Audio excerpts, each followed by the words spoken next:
Comenzaremos entonces con los tejidos epiteliales glandulares, que son la otra variedad de epitelios, además de los epitelios de revestimiento que vimos en la clase anterior. Embriológicamente, las glándulas derivan del epitelio ectodérmico. Algunas células del epitelio proliferan y forman un cordón macizo. Este cordón macizo se va introduciendo cada vez más en el tejido conectivo hasta que algunas células, las más internas, mueren por apoptosis y dejan una cavidad que comunica a la glándula que se ha formado con el medio externo. Así se forma una glándula exócrina que va a mantener siempre contacto con el medio externo. La otra variedad se produce cuando el epitelio pierde conexión, el cordón de células que se forma pierde conexión con el epitelio que le da origen. Como vemos acá, se ha formado un cordón de células aislado del epitelio que le dio origen y alrededor de ese cordón se forman vasos sanguíneos. Acá tenemos dos cordones celulares y los vasos sanguíneos alrededor. De esta manera se ha formado una glándula endocrina que va a estar siempre en relación con los vasos sanguíneos, que es a donde se vuelca su secreción. Como dijimos antes, la glándula exócrina mantiene el contacto con el exterior. Y está formada por dos partes. Esta primera parte, que es el conducto excretor, y esta segunda parte, que es la porción terminal de la glándula exócrina o porción secretora. La célula secretora, esta es una célula individual correspondiente a la porción secretora. Tiene como característica la polaridad. Ya habíamos dicho que una de las propiedades de las células epiteliales era la polaridad. En este caso vemos cómo se ubican muy bien el núcleo cerca de la base de la célula, las organelas productoras de energía, las mitocondrias, y sobre el núcleo se ubica el aparato de Golgi. El aparato de Golgi en las células secretoras se ubica por encima del núcleo supranuclear, y desde el aparato de Golgi se forman las vesículas de secreción, y estas vesículas de secreción son almacenadas en la porción apical de la célula, en esta zona, en la porción apical, y de a poco van alcanzando la membrana plasmática apical, se unen a la membrana plasmática apical y por un mecanismo de exocitosis liberan el producto de secreción. En esta diapositiva vemos lo de la polaridad celular también, con el aparato de Golgi supranuclear y las vesículas secretoras con el producto de secreción almacenado interiormente y el mecanismo de exocitosis. En general, las organelas predominantes en una célula secretora dependerán del tipo de secreción específico. Si una célula secreta proteínas, va a predominar el retículo endoplasmático rugoso.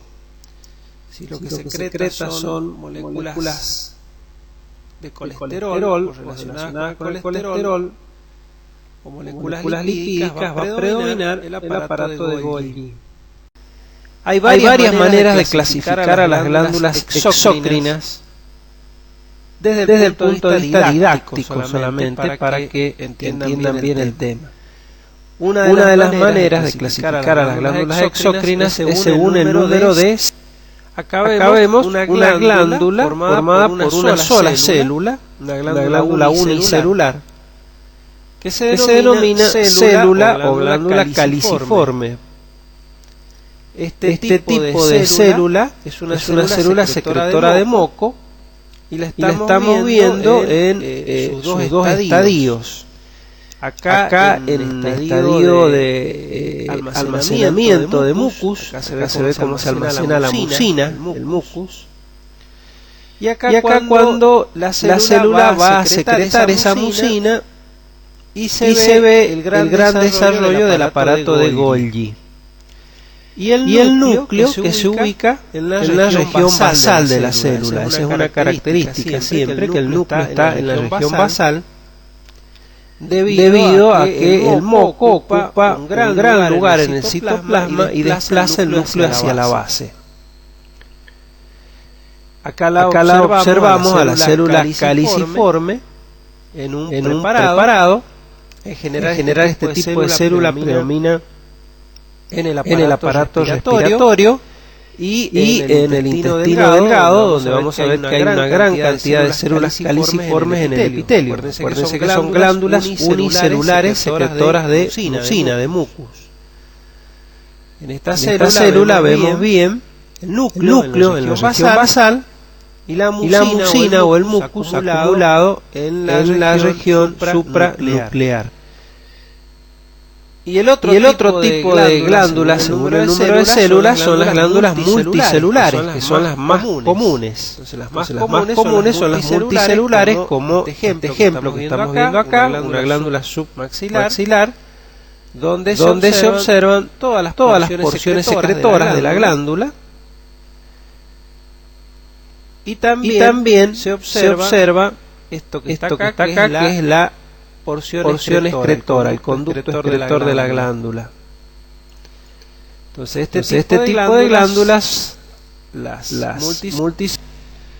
Otra manera de clasificar a las glándulas exócrinas, hay varias formas según la forma del adenómero. El adenómero es la porción secretora de la célula. Según la forma del adenómero, produce la secreción propia de la glándula. Según la forma del adenómero, podemos clasificar. Según la forma del adenómero, las glándulas exócrinas pueden tener forma tubular. Sabemos un adenómero con forma de un tubo simple. Es una glándula tubular. Vamos a ver algunos ejemplos de estas glándulas tubulares en la piel. ¿Cómo son las glándulas sudoríparas? Otro tipo de glándulas, según la forma del adenómero, son las que tienen el adenómero ensanchado en su porción terminal y se llaman glándulas acinares. Fíjense en este caso cómo el adenómero se ensancha y cómo las células individuales tienen forma piramidal con una luz pequeña. Esta es una glándula acinar. Esto se ve en las glándulas salivales. O tenemos esta tercera forma del adenómero, está ensanchado en su porción terminal y se llama glándula alveolar. Entonces, en la glándula alveolar, el adenómero también está ensanchado, pero vemos que la luz es bien amplia y tiene la forma de un alveolo del pulmón, por eso se llama glándula alveolar. Y ahora vemos otra forma de clasificar a las glándulas exócrinas según las ramificaciones del conducto excretor o de los conductos excretores. Entonces podemos tener glándulas simples y entonces según las ramificaciones de los conductos excretores tenemos glándulas simples, que son aquellas que tienen un solo conducto excretor. Pueden tener un solo conducto excretor y un solo adenómero. En ese caso serán glándulas simples no ramificadas. O pueden tener un solo conducto excretor, pero varios adenómeros. En ese caso son glándulas simples ramificadas. Acá vemos ejemplos de glándulas simples. Porque tienen un solo conducto excretor y un solo adenómero, son no ramificadas. Entonces acá vemos un solo conducto excretor, un solo conducto excretor. un adenómero único, una de número único y una de número único. En este caso, el adenómero es acinar, acá es un adenómero tubular, y acá también es un adenómero tubular, sino que es más largo. Y al ser más largo se enrolla, por eso este tipo de glándula se llama tubular simple enrollada. Forma de y la otra variedad de glándulas simples son las ramificadas. Como vemos, son glándulas simples porque presentan un solo conducto excretor, pero varios adenómeros de forma tubular, entonces una glándula tubular simple ramificada, o varios adenómeros con forma acinar. En este caso es una glándula acinar simple ramificada. Siempre hay un solo conducto excretor. Y las glándulas compuestas se caracterizan porque tienen un conducto excretor con varias divisiones. Acá vemos como el conducto excretor tiene varias divisiones, 1, 2, 3 divisiones. Acá también un conducto excretor que se divide varias veces. En este caso estos son glándulas compuestas. Los conductos, a medida que se van dividiendo, se llaman conductos de primer orden, de segundo orden o de tercer orden, a medida que las divisiones son más pequeñas. Estas son las glándulas. Y la última forma de clasificar a las glándulas exócrinas es según el mecanismo de secreción, lo cual es muy importante porque ayuda a explicar el funcionamiento. Vamos a ver tres ejemplos de secreción. En el primer ejemplo, observe qué ocurre con las vesículas de secreción y con los gránulos de secreción almacenados.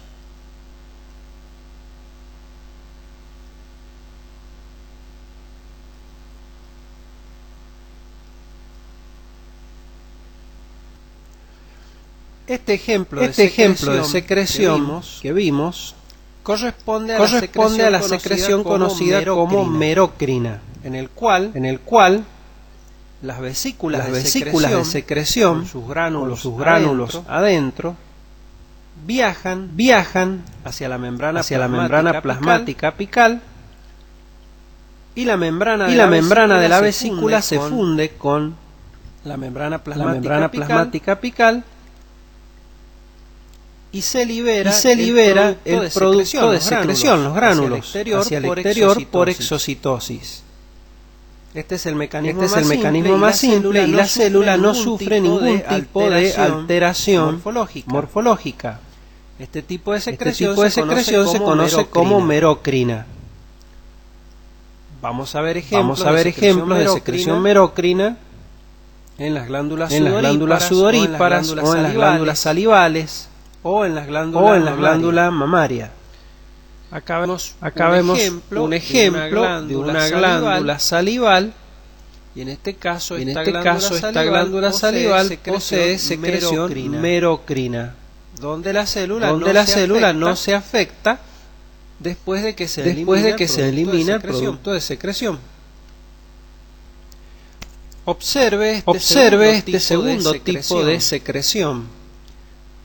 Preste atención qué ocurre con el gránulo de secreción, con el citoplasma, y finalmente ¿qué le ocurre a la célula? Este segundo ejemplo de secreción de una glándula exócrina se denomina secreción apocrina. Y en este caso el gránulo de secreción viaja hacia la región apical, pero parte del citoplasma apical se va a incorporar a esa secreción.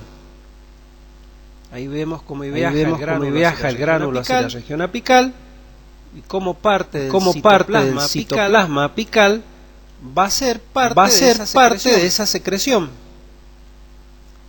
Entonces la secreción de la célula está formada por el gránulo y parte del citoplasma apical, dando como resultado final una célula que pierde el ápice. Este tipo de secreción es conocida como... Son ejemplos de secreción apocrina, una variedad de glándulas sudoríparas. Hay dos variedades de glándulas sudoríparas, una que vimos como ejemplo de merocrina y otra que en este caso la glándula sudorípara apocrina. Y el tercer mecanismo de secreción, en este caso trate de ver qué ocurre.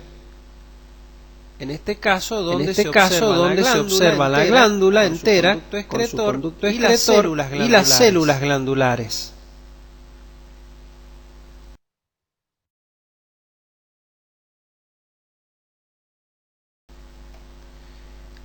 Este último ejemplo corresponde a una secreción conocida como holocrina, mecanismo de secreción holocrina, en el cual la célula glandular en su totalidad se elimina con la secreción. La célula muere, específicamente las células más internas de la glándula mueren por apoptosis y son eliminadas a través del conducto excretor enteras, formando parte de la secreción. Esto es lo que se conoce como secreción holócrina. Acá vemos el ejemplo típico de glándula con mecanismo de secreción holócrina y corresponde a las glándulas sebáceas de la piel. En este tipo de glándulas, recuerden que las células más internas mueren por apoptosis y se eliminan enteras, formando parte de la secreción de la glándula sebácea. Entonces, para resumir, tenemos tres tipos de mecanismos de secreción en una glándula exócrina. El merocrino, donde se elimina solamente los gránulos de secreción sin que se afecte la morfología de la célula. La secreción apocrina, donde se elimina el extremo apical de la célula junto con la secreción. Y por último la secreción holocrina, donde toda la célula forma parte de la secreción. Y en esta célula vemos el otro tipo que corresponderá a la secreción endocrina, que veremos cuando toque tratar el tema de glándulas endocrinas, donde la secreción se elimina hacia la sangre. Hemos llegado al final de la clase.